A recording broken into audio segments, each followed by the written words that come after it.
explorers, my name is Chubba Miklos from exploringautism.ca, and in today's video we're going to be talking about the ongoing trucker protests, anti-mandate protests that are happening in Ottawa, Canada, Canada's capital city, and how these protests may be affecting autism families.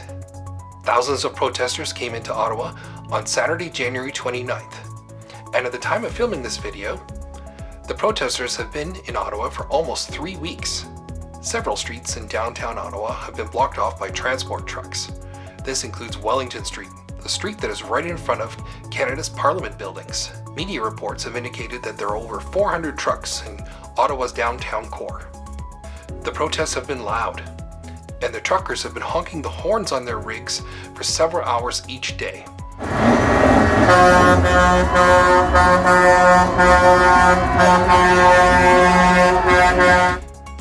To borrow a word, there is a wide spectrum of protesters participating in this protest. Residents of downtown Ottawa have complained about the noise and said that they have not been able to sleep.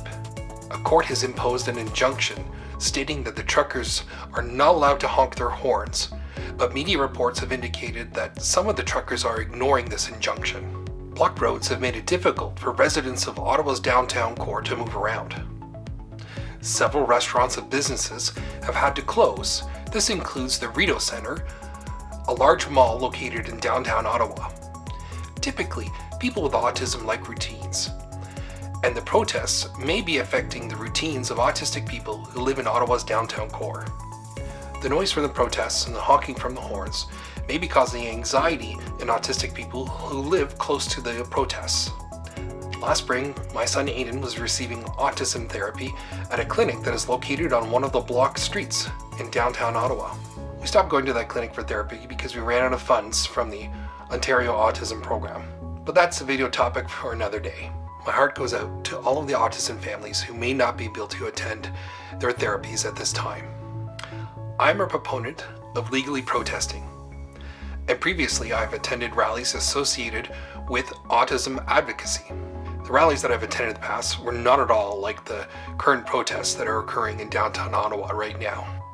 One time I even brought Aiden with me to one of these rallies. He really didn't like the clapping or the cheering of the crowds at these rallies, and I should have made him wear a pair of noise-canceling headphones. I'm positive that the noise from the trucks and the protesters and the current protests that are occurring in downtown Ottawa would have a serious effect on him. Some close friends of mine live in the Byward Market. This is very close to where the protests are currently happening. They have told me that it's not too noisy where they live, but it would not be a good idea to bring Aiden downtown at this time because of all of the protests. The City of Ottawa and the Province of Ontario have both declared states of emergency due to the protests and the ongoing blockades at the border between Canada and the United States. The Canadian federal government has also enacted the Emergency Measures Act to manage this situation. Recently, the Mayor of Ottawa was successful in convincing some of the truckers to relocate their big rigs to non-residential areas of Ottawa. I'm hopeful that a peaceful resolution to the situation can be found. If you would like to see what typically happens in Ottawa at this time of year, click on the video here to learn all about the annual Winterlude Festival. Plus, I will include tips on how your child with autism can enjoy the festival.